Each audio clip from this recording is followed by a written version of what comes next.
कि कपिल वस्तु एक राज, जहां महाराज शाक्य राजधानी, और सुद्धोधन था नाम रे के भूप सुज्ञानी।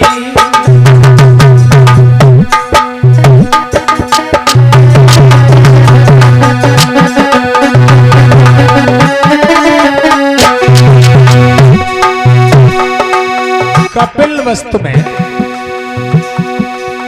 कपिल वस्तु एक राज, जहां महाराज शाक्य राजधानी, शाक्य राजधानी।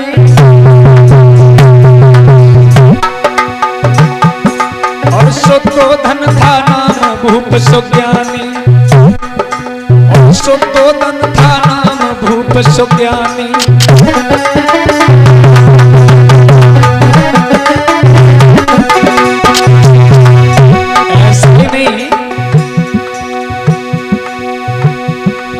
सुनो लगाए के कान बात दे ध्यान, कथा लाशानी। सुखी प्रजा हर भांत न कहीं गिलानी।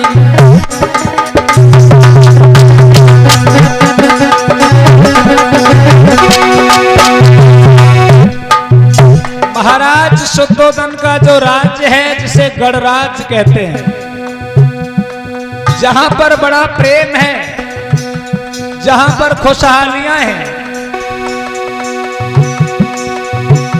हर भांति सुघर राजधानी है, दुखियन को दाना पानी है रे दुखी।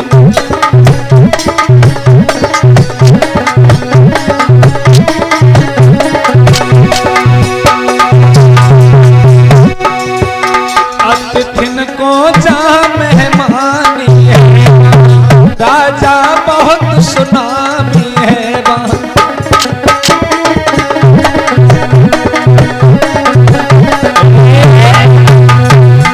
महाराज सुद्धोधन के राज की क्या तारीफ की जा सकती है। लोग कहते हैं कि महाराज सुद्धोधन के राज में इंसान तो छोड़िए, जंगली खतरनाक पशु भी एक ही साथ जल पी लेते थे। महाराज सुद्धोधन के राज में, और फिर अगर इतने महान नहीं होते तो भगवान को जन्म उनके घर में लेने की जरूरत भी नहीं होती, क्योंकि भगवान भी हर जगह जन्म नहीं लेते। हम लोग जिनके दर्शन के लिए तरस रहे हैं, उनके घर में भगवान जन्म लेते हैं। क्या दशा है महाराज सुद्धोधन की राजधानी की। आरे नए आतंकी बसत नगर में, चोरन भला कहा बस आए। कपिल वस्तु सुंदर राजधानी, शोभा अधिक कहीं नहीं जाई।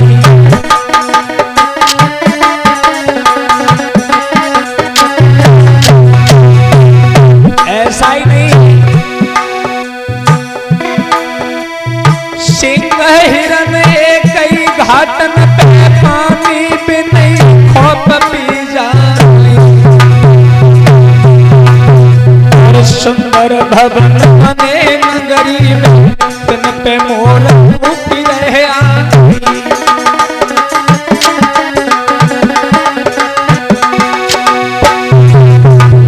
ऐसा धर्मात्मा राजा उस समय कोई दूसरा नहीं था। जहां धर्म रूप भूपाल नगरिया, विश्व विदित मेरे मन बसी। जहां धर्म रूप भूपाल नगरिया, विश्व विदित मेरे मन बसी।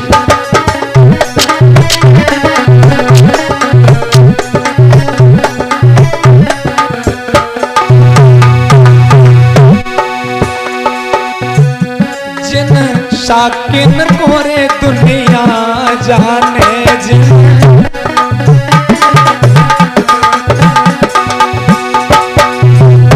जिन शाकिन को दुनिया जाने।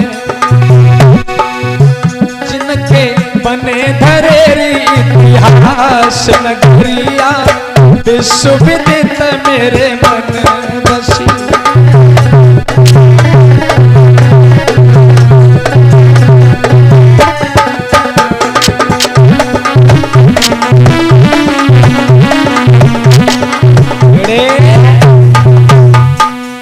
महाराज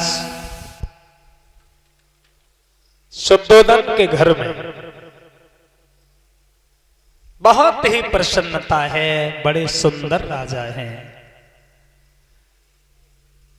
जिनके धर्म की कोई तारीफ नहीं कर सकता। दरवाजे पर जो भी आया वो खाली हाथ लौट करके नहीं गया। दान करने की प्रथा शाक्यों में हमेशा से बनी रही है। कुछ लोग तो ऐसे आए,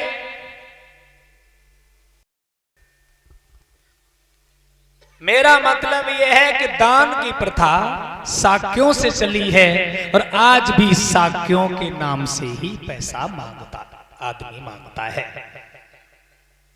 क्योंकि ये जात हमेशा दान करने के लिए बनाई है और ऐसी बनाई है कि लोगों ने, किसी ने कहा ऐसा करो तुम अपना घर हमें दे दो, हमारे पास घर नहीं है, तो उसने कहा चल तू बहुत दूर से आया है ले जा। यही दशा महाराज शुद्धोदन की है, जो आता है वो खाली नहीं जाता है। जिसने जो मांगा उसने वो पाया। महाराज शुद्धोदन इनकी पत्नी थी, जिनका नाम था मैया महामाया। और मैया महामाया जो थी, ये देवदह के महाराज अंजन की पुत्री थी। काफी समय महाराज शुद्धोदन को मैया महामाया के साथ में हो गया। धीरे धीरे वृद्धावस्था भी आने लगी, लेकिन साथियों घर में एक भी संतान ने जन्म नहीं लिया।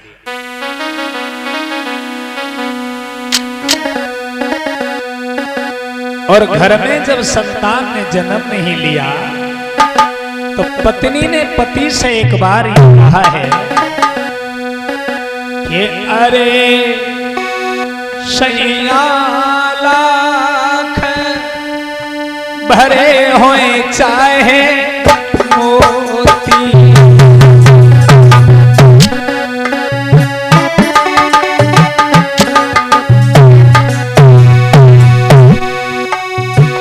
बहुत दिन हो गए लेकिन लला घर में एक न पुत्र हुआ न पुत्री हुई। अरे सैया लाख भरे होए चाहे मोती, बिन औलाद के जतनाए होती।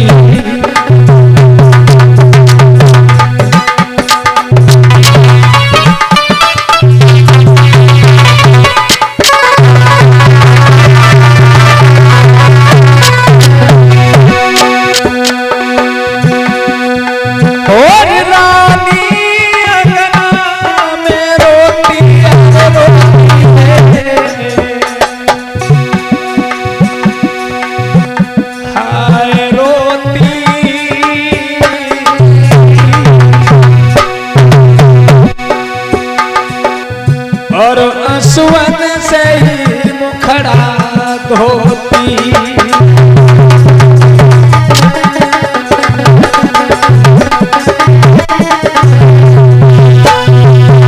महाराज शुद्धोदन की पत्नी मैया महामाया एक दिन पति से बोली, महाराज घर में सब कुछ है और संतान नहीं है,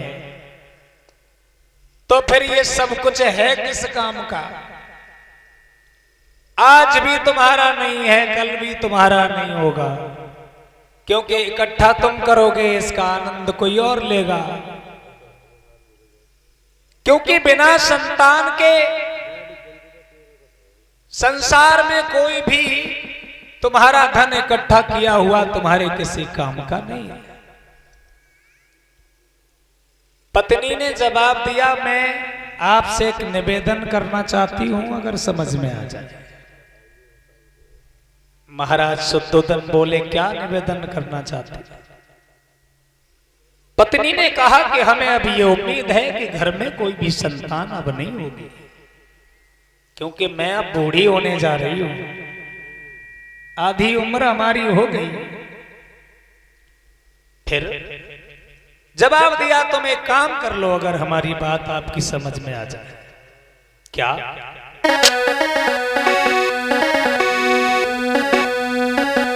जवाब दो है कि तुम अपनी दूसरी शादी कर। दूसरी शादी? हाँ। जवाब दिया, तुम दूसरी शादी का मतलब जानती हो? जिस घर में दो नारियां होती हैं, लोग कहते हैं उस घर में दो नालियां बहती हैं। विनीत राधे श्याम ने एक बात कही थी, जिनके हुए दो ब्याह बेतबाह हो गए,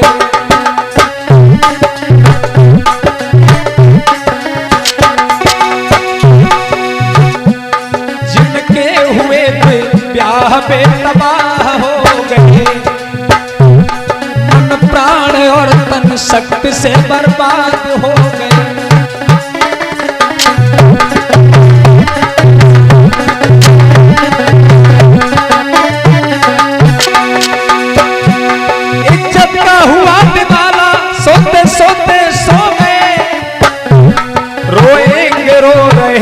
अब तक कितने रो गए, रोए के रो रहे हैं, अब तक कितने रो गए।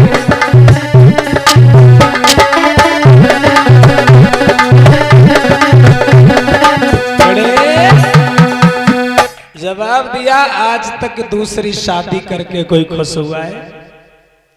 बड़े बड़े अमीर देखे जिनके दो ब्याह हुए हैं, वे एक भी सुखी दिखाई नहीं दिए। माफ करें, दूसरी शादी करने का मतलब होता है ओवरलोड। अगर किसी ट्रैक्टर में पहले से 2000 ईंट भरी है और फिर 2000 भरो, फिर चढ़ाई पे चढ़ाओ, जब तक खींच पे तोलो तो खींचेगो, ना खींच पे तो मूड उठाइए धर्म। दो शादियां करने से हम इसलिए हिम्मत हारते हैं क्योंकि घर में कभी सुकून नहीं मिलेगा। रोज तुमसे लड़ाई होगी तो फिर हम क्या करेंगे?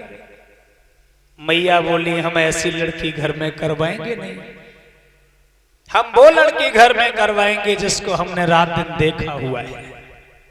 मतलब हाँ, जिसे आप भी बहुत पसंद करते हैं और वो आपको भी बहुत पसंद करते हैं। बात समझ में नहीं आई? मैं तो तुम्हारे सिवा किसी को पसंद नहीं करता, लेकिन फिर भी मैया महामाया ने कहा, हम तुम्हें बता रहे हैं, मेरी ही सगी बहन है जिसका नाम है प्रजापति। कोई दूसरी इस घर में नहीं आएगी जो घर में किसी तरह का कलह हो। मैं उससे बहुत प्रेम करती हूं, बहुत अच्छी तरह जानती हूं, मेरी बात वो कभी डाल नहीं सकती, इतनी अच्छी है। लेकिन मेरा भरोसा है, अगर तुम्हारी शादी प्रजापति के साथ में होगी तो जरूर इस घर में रौनक आएगी, जरूर इस घर में खुशी आएगी। फिर भी महाराज बोले, काहे के लो परेशान हो, ज्यादा चिंता मत करिए, क्योंकि अब संतान देना न देना लेना ये प्रकृति का खेल है, ये कोई हमारे हाथ में तो है नहीं। दूसरी शादी हम कर लें फिर भी संतान नहीं हुई तो? जवाब दिया, कमी तो मुझ में है, सभी में नहीं है। लेकिन फिर भी महाराज शुद्धोधन बोले हैं कि चिंता है बड़ी चिता से भी जो घुन की तरह लग जाती है।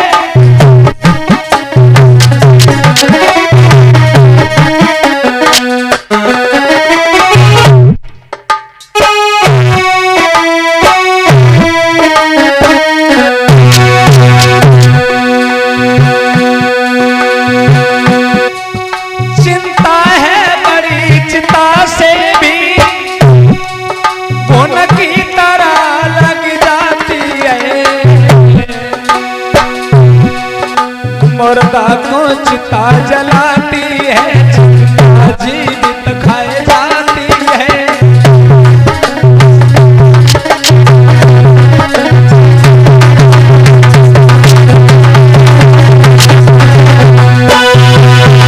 इसलिए चिंता मन से निकाल दीजिए, आज नहीं तो कल संतान मिल जाएगी, अभी इंतजार कीजिए।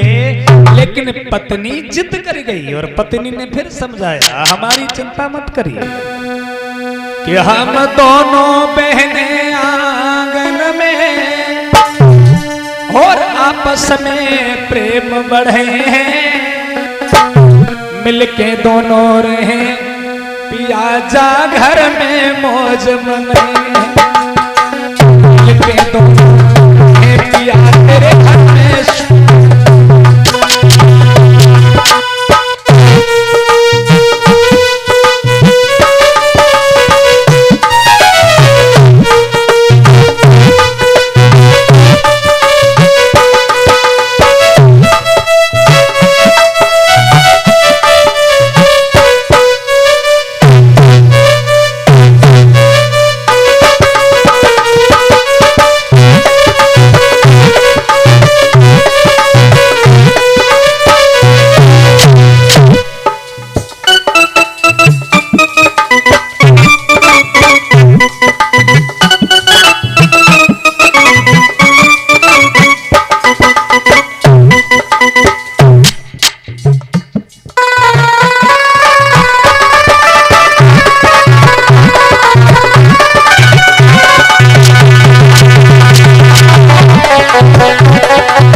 पत्नी बोली,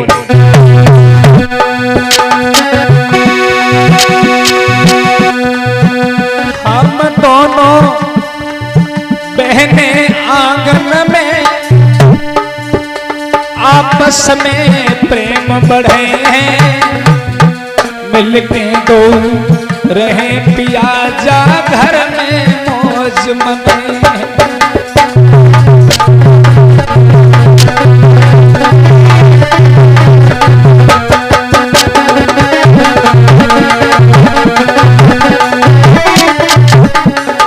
इसलिए तू कर ले तू जो ब्याह राजा मान ले सीख हमारी, तू कर ले तू जो ब्याह राजा मान ले सीख हमारी।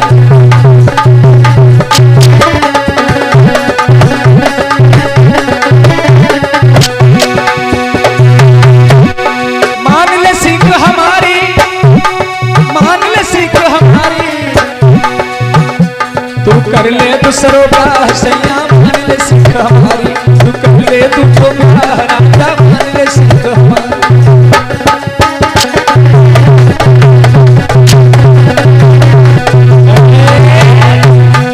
मैया महामाया ने जिद किया, अगर शादी तो करनी पड़ेगी।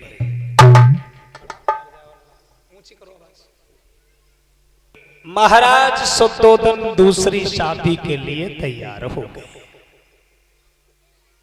और दूसरी शादी के लिए तैयार भये तो दूसरी शादी मैया प्रजापति के साथ में महाराज शुद्धोधन ने की है। पहले जिस घर में एक पत्नी थी, घर में सुख ही सुख था, अब उन्हीं मैया महामाया की तरह सुंदर चरित्रों वाली एक और दुल्हन जब घर में आई है तो घर में और ज्यादा सुंदरता छा गई है। गली गली में, घर घर में उनकी चर्चाएं हो रही हैं। बाजी बा, आज तक गांव में इतना सुंदर स्त्रियों का जोड़ा देखने को नहीं मिला, ये तो बहुत सुंदर हैं, एक दूसरे से बड़ी प्रेम से रहती है। साथियों, विनीत विक्रम बौद्ध जी ने लिखा है दोनों स्त्रियों के बारे में कि के नाम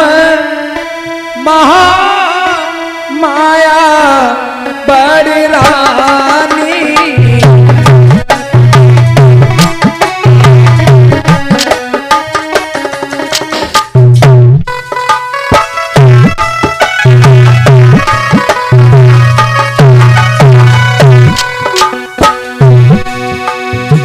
विनीत विक्रम बहुत लिख रहे हैं, नाम माया बड़ी रानी, रूपशील गुण मानिक खानी।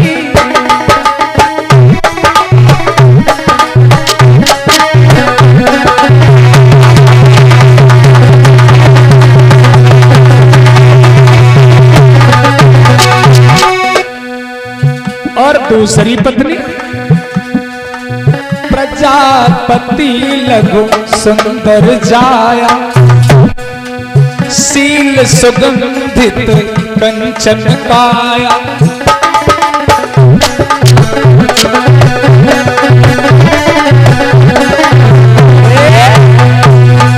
दो पत्नियां हैं, दोनों ही बहुत सुंदर हैं, दोनों ही पतिव्रता है। कैसी हैं? पतिव्रता। खैर यहां तो सभी पतिव्रता हैं और स्त्रियों को देख करके घर घर में तारीफ हो रही है, घर घर में उनके नाम की चर्चाएं हो रही है। लेकिन हुआ ऐसा, शादी दूसरी भी हो गई और दूसरी शादी होने के बाद में एक गजब हो गया। पहली शादी मैया महामाया से हुई थी, लेकिन दूसरी शादी हुई तो मैया महामाया पहले गर्भवती हो गई। ये देख करके असमंजस हो गया बाजीबा, आधी उम्र तक संतान नहीं हुई, दूसरी शादी के बाद दूसरी पत्नी से पहली पत्नी पहले गर्भवती हो गई। अब तो गांव में, घर में, रिश्तेदारियों में बड़ी खुशी है, बोले इस बार तो बड़ा कुछ मिलेगा, खर्च होगा। विनीत विक्रम बौद्ध ने लिखा, जब मैया महामाया गर्भवती हुई हैं और धीरे धीरे गर्भाधान का समय बढ़ा, प्रसव का समय नजदीक आया, तो एक दिन मैया महामाया ने अपने पति से ये कहा, क्योंकि एक चीज और आपने सुनी होगी, 16 जो संस्कार होते हैं, संस्कार आज से नहीं है, संस्कार भगवान बुद्ध के समय में भी थे। पहला बच्चा जब गर्भ के अंदर आया था तो महाराज शुद्धोदन ने भी एक संस्कार करवाया था। आइए विनीत विक्रम बौद्ध जी के माध्यम से बता रहा हूं। उन्होंने कहा कि जब बच्चा गर्भ के अंदर आया तो कौन सा संस्कार हुआ। सबसे पहले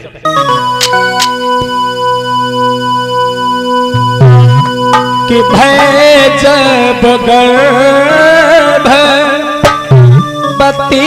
बड़ रानी और अधिप ओराओ न जाई बखानी।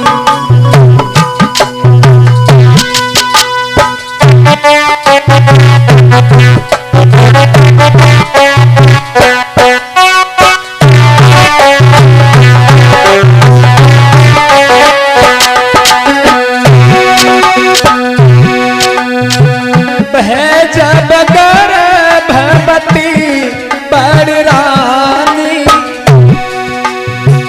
अधिप उड़ाव न जाई बखानी।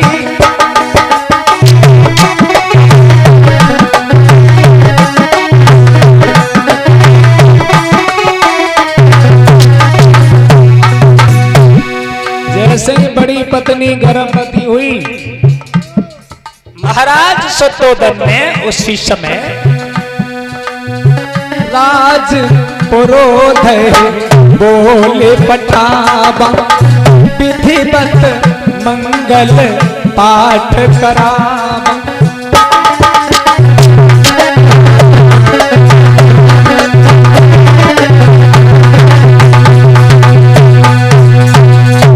महाराज उन्होंने जब गर्भ धारण कर लिया, गर्भावस्था में मैया के गर्भ में मंगल पाठ मतलब मंगल सूत्र बंधन हुआ। और ये भी आपको पता है, बच्चा जब गर्भ के अंदर आता है, धीरे धीरे जब वो बढ़ता है, बड़ा होने लगता है, उस समय महिलाओं को स्वप्न बहुत ज्यादा हुआ करते हैं। और सपने तो इतने होते हैं, रोज सवेरे ही कोई ना कोई पन्ना लेके बैठ जाए। आज हमने ये देखा, कल हमने ये देखा। उसका कारण कुछ और नहीं है, क्योंकि उस समय माताएं बहुत ज्यादा तकलीफ में होती हैं, इसलिए उनका मन कभी हर समय विचलित रहता है। हुआ ऐसा, मैया जो थी रात को सपना देखने लगी, और सपने में क्या देखा, 4 लोग आए और चारों ही राजा थे। सो मैया को जबरदस्ती घर से उठाए ले गए।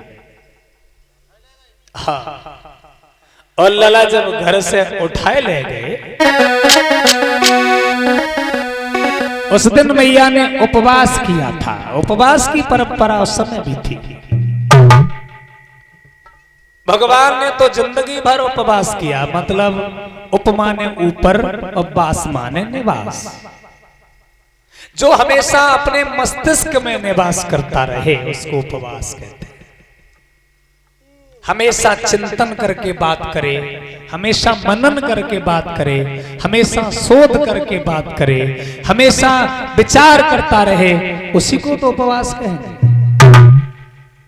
लेकिन वो उपवास दूसरा था जिसे हम कहते हैं आज हम खाएंगे नहीं। मैया ने वो उपवास किया कि वो खाना उस दिन उन्होंने नहीं खाया। उपवास की परंपरा पहले भी थी, आज भी है, लेकिन उपवास की परंपराओं के कारण अलग अलग हैं। आजकल जो उपवास हो रहे हैं वो धोखाधड़ी से कराए जा रहे हैं। पहले उपवास के नियम स्वास्थ्य को सही रखने के लिए भी थे, क्योंकि उपवास का असली कारण यही होता है, अगर 7 दिन में आप एक दिन भोजन नहीं करेंगे तो आपकी पाचन प्रणाली बिल्कुल सही रहेगी। आजकल उपवास इसलिए किए जाते हैं, उपवास करोगे तो देवता खुश होंगे, स्वर्ग से आएंगे, तुम्हें कुछ दे जाएंगे या फिर तुमसे कुछ ले जाएंगे। आजकल तो ब्रह्मांड तक बातें करके लोग उपवास कराते हैं, लूटते रहते हैं। लेकिन सही पूछा जाए, उस दिन मैया जो थी कि दिन में करी उपवास, सोए गई रानी।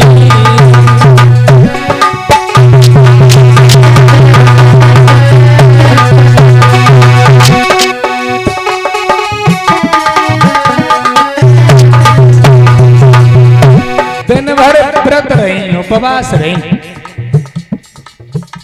और लला संजा को सोए गई। और भयो अलौकिक खेल के सुनो कहानी।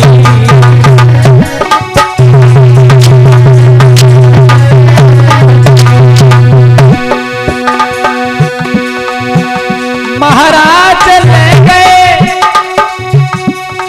उनको राज उठाए, शाल वृक्ष के नीचे सुंदर,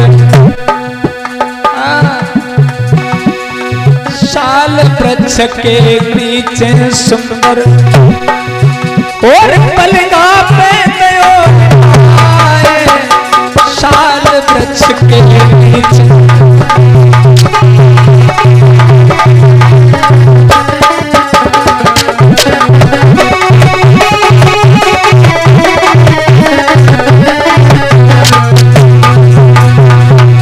वे सब लोग उठाए के ले गए। अब मैया देखती रही लला सपने में, एक साल के पेड़ के नीचे जाए के उन्हें लिटाए दो। और जब वहां पे लेट गई तो क्या देखा, कुछ दासियां वहां पे आई, कुछ राजाओं की पत्नियां आई, सो उनकी सेवा करने लगी। और सेवा जब करने लगी तब तक कि उन्होंने कुछ और देखा कि एक हाथी चलो आए रहो, हाथी। और हाथी जब सामने से आओ है सो मैया एकदम से घबराई गई। एक हाथी सामने आए गो है धीरे मैया के उधर समाए गो है धीरे धीरे।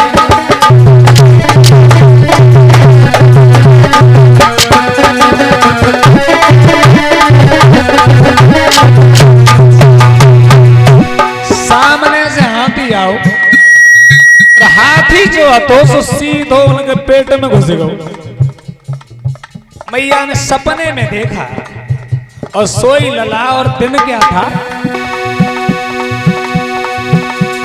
थी वो आषाढ़ की पूर्णमासी,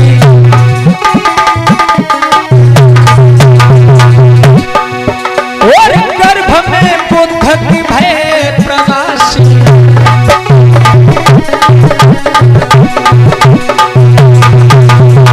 क्या देखा? अब समय सुबह को आए गो है धीरे धीरे मैया के उधर समाए गो है धीरे धीरे।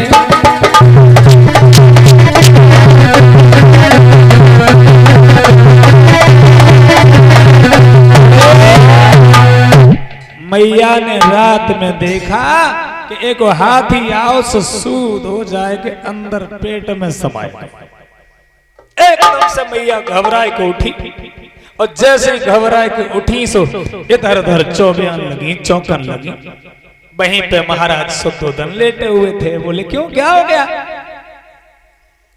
इतनी घबराई हुई क्यों दिखाई दे रही हो? सो मैया समझाए कि बोली क्या बताएं, मैंने अभी एक इतना खतरनाक सपना देखा, इतना मैंने जिंदगी में पहले कभी नहीं देखा।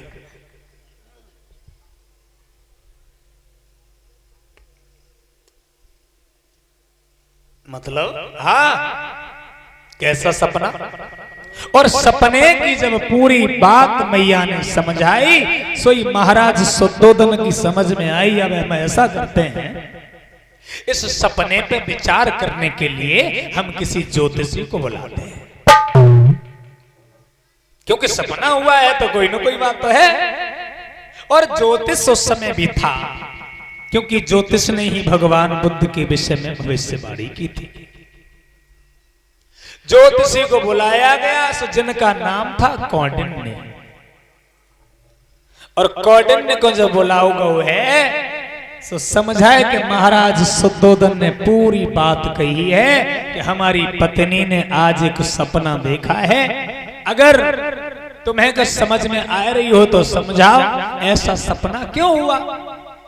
और जब पूरी बात सुनने को मिली तो कौंडिन्य ने कहा ये बात बहुत बड़ी है। कितनी बड़ी है? तो समझाए कि बोले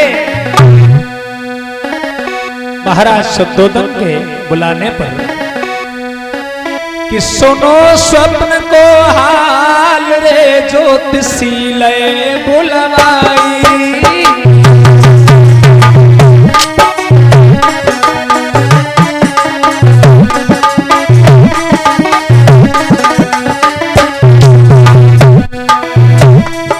और हाल स्वप्न को जान रे के मन में गए हर्षाई।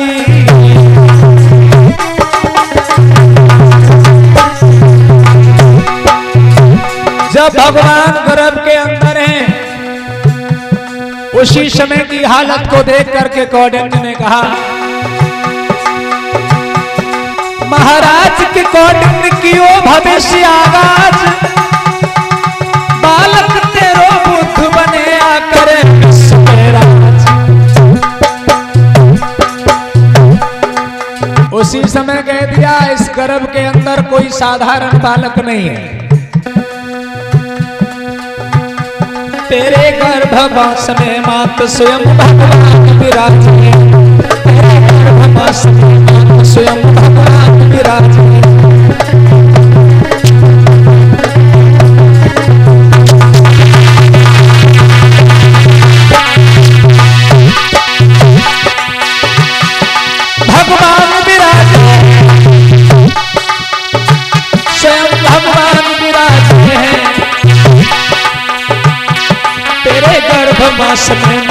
स्वयं भगवान विराज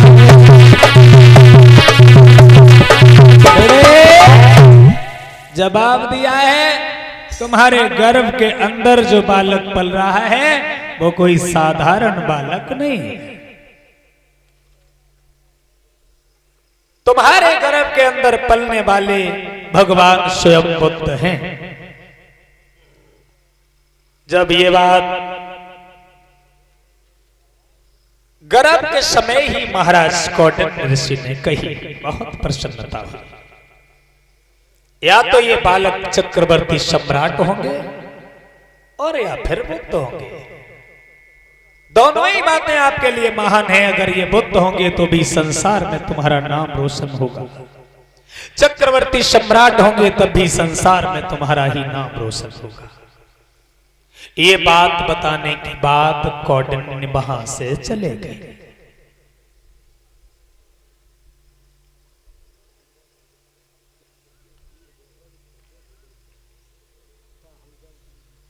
और इधर हुआ ऐसा,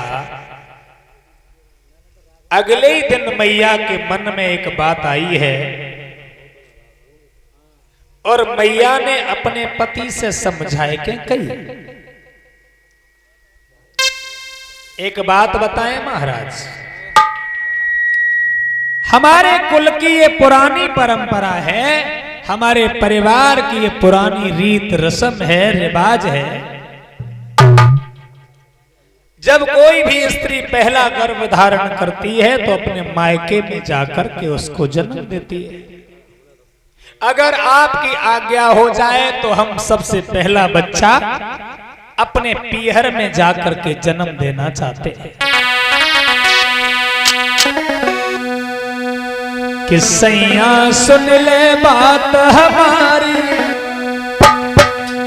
मेरे पहले गर्भ की बारी अरदास है।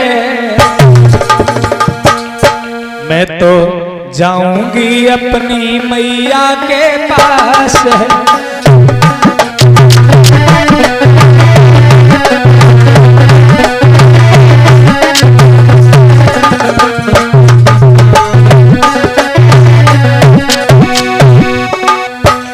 जवाब दिया,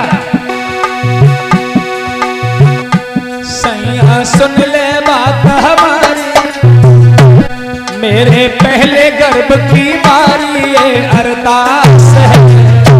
मैं तो जाऊंगी अपनी मैया के पास।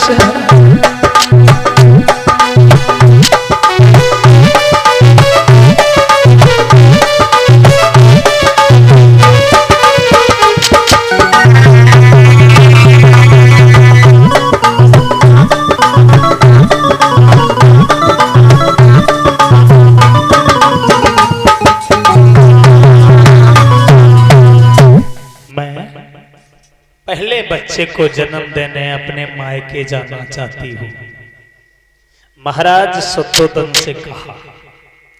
जबकि महाराज शुद्धोधन को अपने राज्य की सभी परंपराएं मालूम थी, फिर भी अपनी पत्नी से कहा, क्या करोगे? यहां किस बात की कमी है? यहां क्या दासियां नहीं है? यहां क्या नहीं है? वहां क्या करोगे? पत्नी बोली, जाएंगे तो हम जरूर, हम ये परंपरा तो नहीं तोड़ेंगे, हमारे घर में सब हमारा इंतजार कर रहे होंगे। और वैसे भी मैं बहुत दिन से वहां गई नहीं। मैया ने जवाब दिया है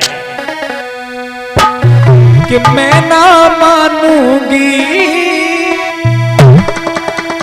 तुम्हारी भरतार, जाऊंगी पिया पीहर।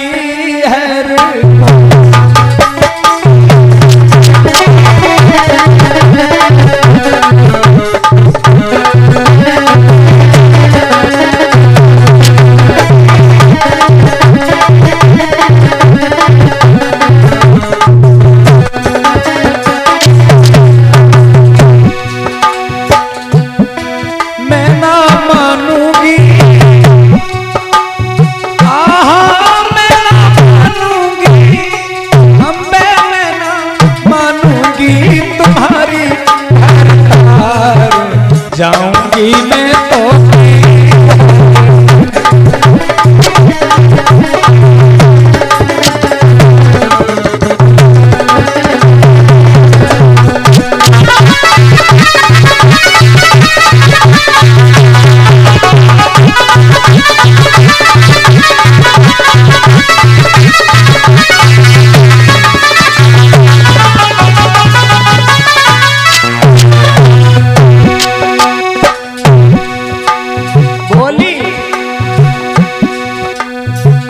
नैहर में हो गए मम बालक, ये शुभ घड़ी हमारी है।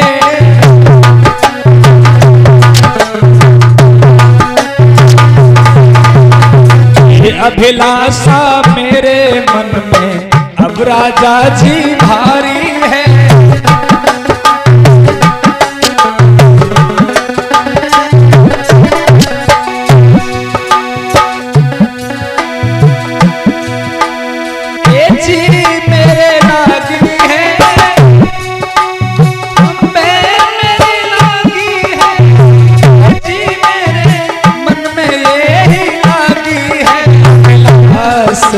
जाऊंगी मैं तो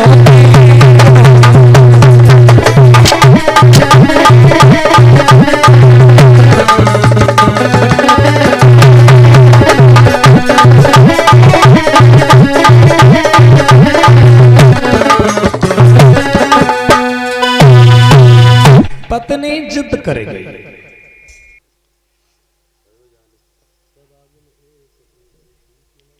तीन हटों की मैं बात कर रहा था। सबसे खतरनाक अगर हट होती है तो वो होती है बाल हट। अब आइए मैं एक बात बता रहा हूं, एक छोटे से बालक के बारे में।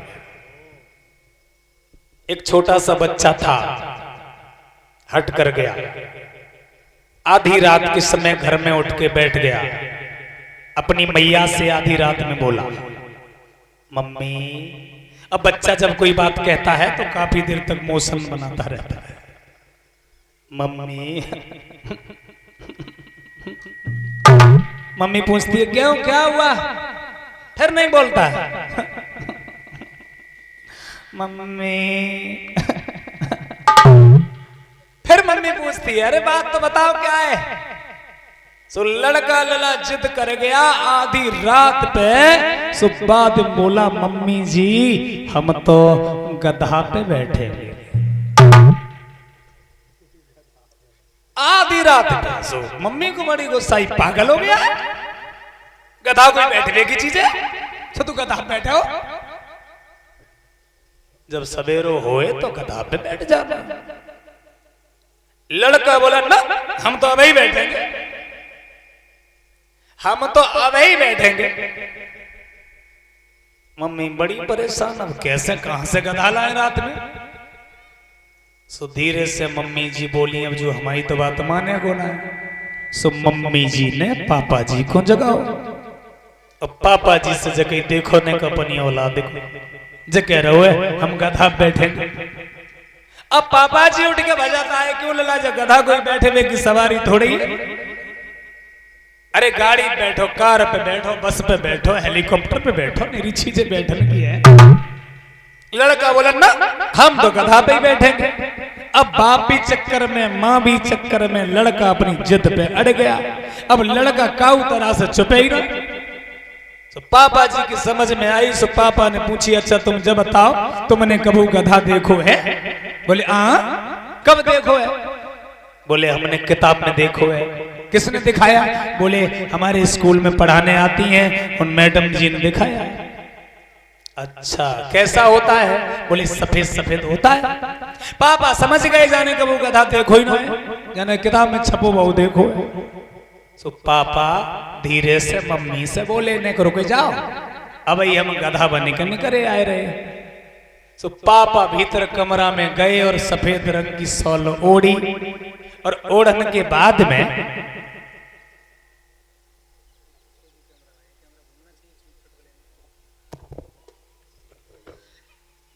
अब पापा धीरे से गए और जाने के बाद में सफेद रंग की शॉल ओढ़ के और सफेद रंग की शॉल ओढ़े के बाद अंदर से चारों हाथ अन्नपान से निकल आ रहे थे। सो मम्मी बोली देख बेटा गधा आ रहा है। हाँ गधा है, गधा समझ ले, गधाई हो। मम्मी ने फिर गई गधा है लला बैठ जाओ। लड़का बोला ना हम ऐसे नहीं बैठेंगे। क्यों? बोले मम्मी जी ना, हम ऐसे बिल्कुल नहीं बैठेंगे, हम अकेले अकेले ना बैठेंगे, तुम हमारे संग बैठो।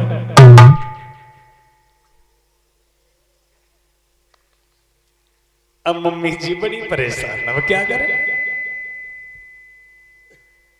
पापा जी धीरे से बोले, आधी रात है, पागल हो गई है, झांको देख रहे हो, अब आधी रात कब से चिल्लाए रहो, बैठ जा तू, बैठ जा। लला को बिठाओ, पीछे से मम्मी चढ़ बैठे। हमारा मतलब है, तीन हटें बड़ी खतरनाक होती है। राजहट, त्रियाहट और बालहट। महाराज शुद्धोधन की पत्नी हट कर गई, हमें तो जाना है। फिर महाराज ने विचार किया कि रीति पुनीत कपिल कुल केरी और पालन चहत चरण की चेरी। मैया यशोधरा ने कहा, मैं तो तुम्हारे ही कुल की परंपरा का पालन करना चाहती हूं, ये तो तुम्हारे परिवार की रीत रिवाज है। और पत्नी ने परिवार की रीत रिवाज को याद दिलवाया। तब महाराज शुद्धोधन प्रसन्न हुए। विनीत विक्रम बौद्ध जी ने लिखा कि सुन प्रिय बहन और मुदित जन राई और अनुमति दीन ही हर्षाई। पत्नी ने जब ये कहा तो महाराज शुद्धोधन ने खुशी खुशी उनको अनुमति दे दी, आज्ञा दे दी। अगर जाना चाहती हो तो चली जाओ, लेकिन तुम अकेली नहीं जाओगे। तुम्हारे संग में जितनी भी तुम्हारी मिलने वाली सहेलियां हैं उन सब को ले जाओ, जितनी सहेली हैं। कुछ अब कब गिनती को, गिनती तो लिखी नहीं थी, मतलब जितनी भी सहेलियां कि सजवाया रथ महाराजा ने रानी मन, कि सजवाया रथ महाराजा ने रानी मन खुश अति भारी है। लेकर के सहेली संग चली,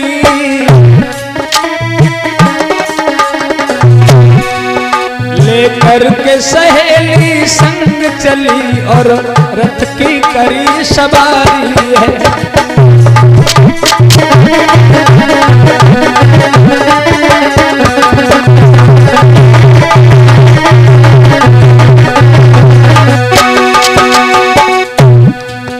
मैया अपनी सहेलियों को संग में लेकर के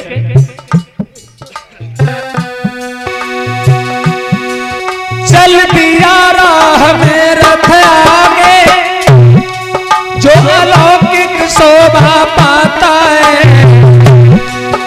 मानो वो रूप रानियों से ही भरा हुआ रथ जाता है।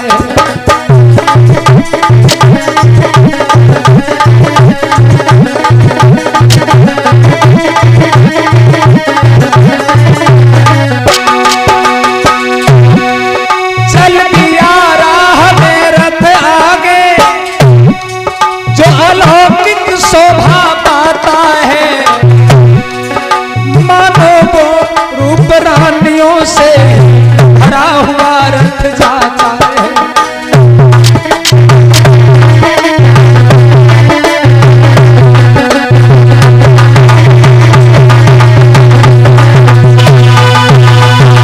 साथियों, वैसे तो बात अलग थी। मैया मायके जा रही थी और आज्ञा मिली तो खुश हुई। आदेश दिया, सब सहेलियां रथ में बैठ गईं। और विशेष बात यह है, विनीत विक्रम बौद्ध जी ने लिखा कि एक भी सहेली दूसरे के रथ में नहीं बैठी। धाये प्रवीण सखी मुंह बोली और संग चली सज निज निज डोली। अब ये नहीं है कि एक ही रथ में 4-5 बैठे जाए, अलग अलग रथ में अलग अलग सहेली बैठी। मैया महामाया दूसरे में, उनकी अलग दासियां दूसरे में। बहुत से रस जा रहे हैं, लेकिन विदाई के समय सबसे बड़ी घटना यह है, मैया जा तो खुशी खुशी रही है, लेकिन पति का चेहरा देखा। विनीत विक्रम बौद्ध जी ने लिखा कि प्रिय मुख हेरी नयन भर नीरा और थामे रही और प्रेम अधीर। महामाया ने चलते समय अपने पति के चेहरे को देखा और पति के चेहरे को चलते समय देख करके उनको ऐसा लगा कि हमारे पति सचमुच हमसे बहुत स्नेह करते हैं और मैं अपने पति को यहां छोड़ के जा रही हूं। प्रसन्नता से उनके आंसू निकल पड़े। वैसे तो चिंता नहीं थी क्योंकि दूसरी पत्नी तो घर में थी। हृदय को थाम नहीं पा रही हैं और मैया महामाया के आंखों से आंसू छलक पड़े। महाराज शुद्धोधन के गले से चिपट करके मैया ने उस दिन अपने घर से विदाई ली। बोलिए महामाया मैया की। और जब वहां से चली, सब सहेलियां रथ में सवार होकर के आगे बढ़ी। रथ आगे जा रहा है, गांव से बाहर निकल गया, चलता चला गया, बहुत दूर पहुंच गया, अपने नगर की सीमा के बाहर होने लगा। एक वन पड़ा, जिस वन का नाम था लुम्बिनी वन। ये साल के वृक्षों का भरा हुआ वन था। और लुम्बिनी वन में पहुंचने के बाद में कुछ स्त्रियों ने देखा है, ये तो वन बड़ा सुंदर लग रहा है। इतना सुंदर वन, क्यों ना ऐसा किया जाए, यहां पर उतर लो, थोड़ी देर घूम करके देख लिया जाए, उस वन की शोभा देख ली जाए। और महिलाओं की एक आदत होती है, अगर अकेली हो, पेड़ की डाली लटक रही हो, पेड़ की डाली के नीचे खड़ी हो जाए, इधर उधर देखेंगी तो 2-3 झूठा तो जरूर ही मारती है। माताओं ने जब उस वन को देखा तो एकदम से समझाए कि रथवान से कही है भैया कि बाग की शोभा देख के अरे मेरे भैया सब मन में गई थी हर साई जी।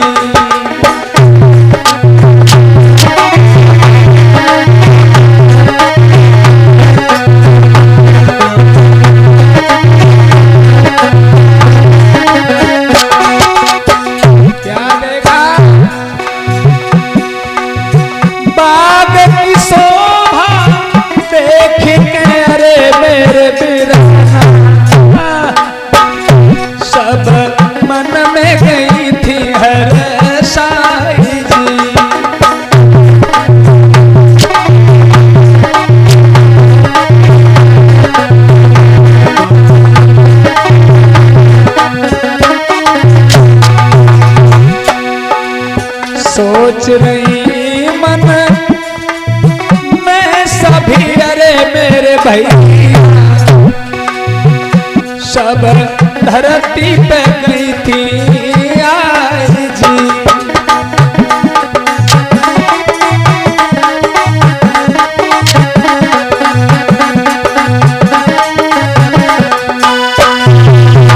ऐसा करो रथ रोक ले,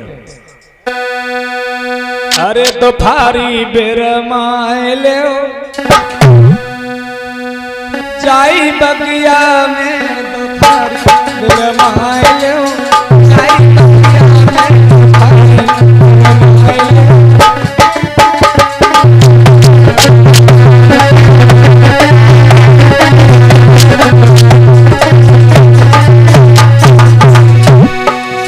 बड़ी अच्छी जगह है। ऐसा करो जरूरत को यहीं पे रोक ले। जाई बगिया में, जाई बगिया में कछ मौज मनाए, जाई बगिया में तो पारी रमाए, जाई बगिया में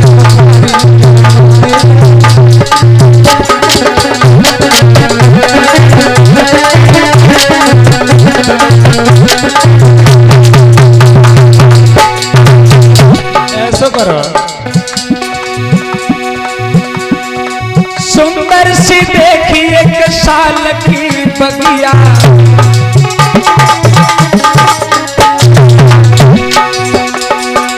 सुंदर सी देखी है साल की बगिया,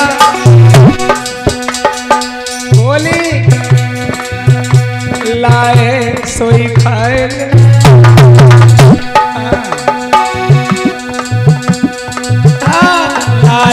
सोई खाए लो, जाई बगिया में तो थारी रमाए, जाई बगिया में तो थारी रमाए।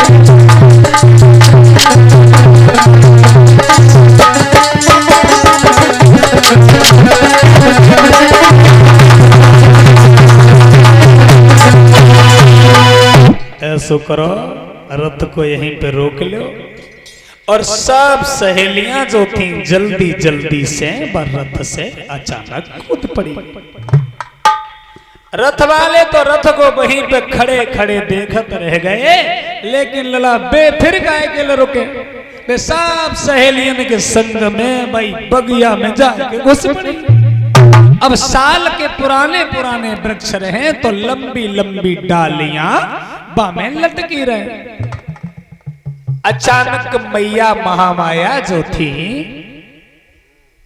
उनने एक पेड़ की डाली देखी, बड़ी अच्छी डाली रहे। सो डाली पकड़ी और पकड़े हुए के बाद में 3-4 झूठा उन्होंने लगाया और जैसे ही 3-4 झूठा लगाए तो वो कुछ और लला अचानक ही आंधी आई गई। बे तो झूठा में मस्त है और आंधी अचानक आई गई। और आंधी जब आई है, अरे गई डाल लटक महारानी,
बन गई अजब कहानी।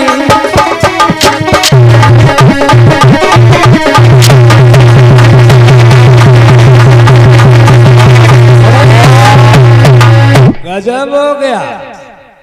मैया एक डाली से जैसे ही लटक गई, अचानक मैया ने क्या देखा, वो डाली हवा की ताकत से ऊपर की तरफ उठ गई। अब मैया डाली के संग में घंटा जैसी लटकी चली गई।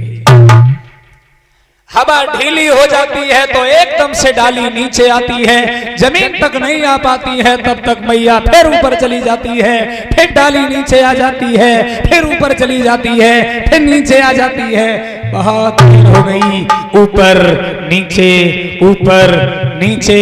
मैया बार बार चिल्ला रही है मुझे बचाओ, मेरी मदद करो, मुझे बचाओ। लेकिन सब लोग इधर उधर हो गए, आंधी की वजह से कोई भी उनके पास में नहीं रहा। बेचारी चिल्लाती रही, कुछ समझ में नहीं आया, करें तो क्या करें, समझ में नहीं आया। हुआ ऐसा, अरे झोंका ले गई डरैया और हराम जाती, झोंका ले गई डरैया।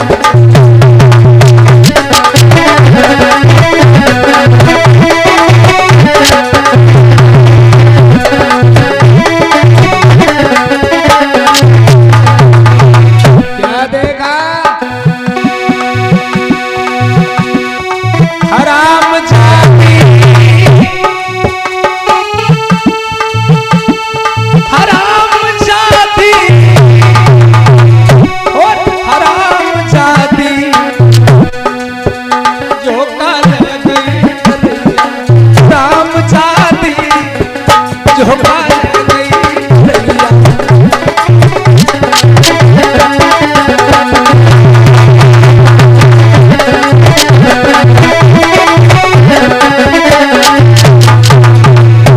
गजब हो गया,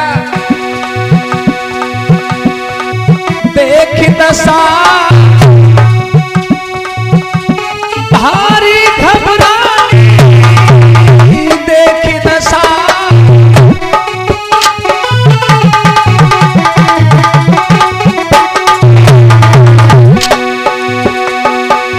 देख दशा भारी घबरानी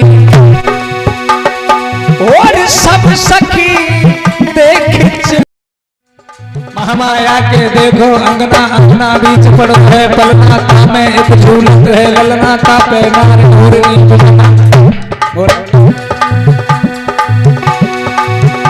बिजना डाड़ीदार भलोरी बिजना, जना डाड़ीदार भलोरी बिजना।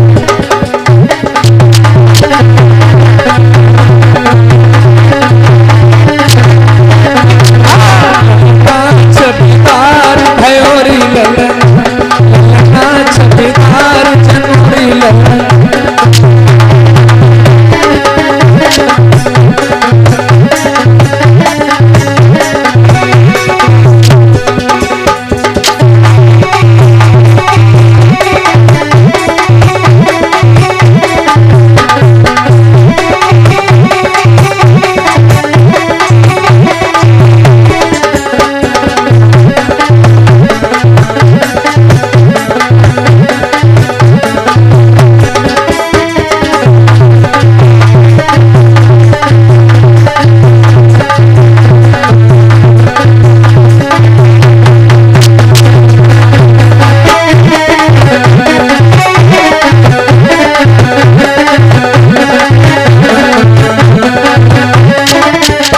एक गीत माताएं गाती हैं, माताओं का गीत है, आप लोग भी हमारे साथ गाना।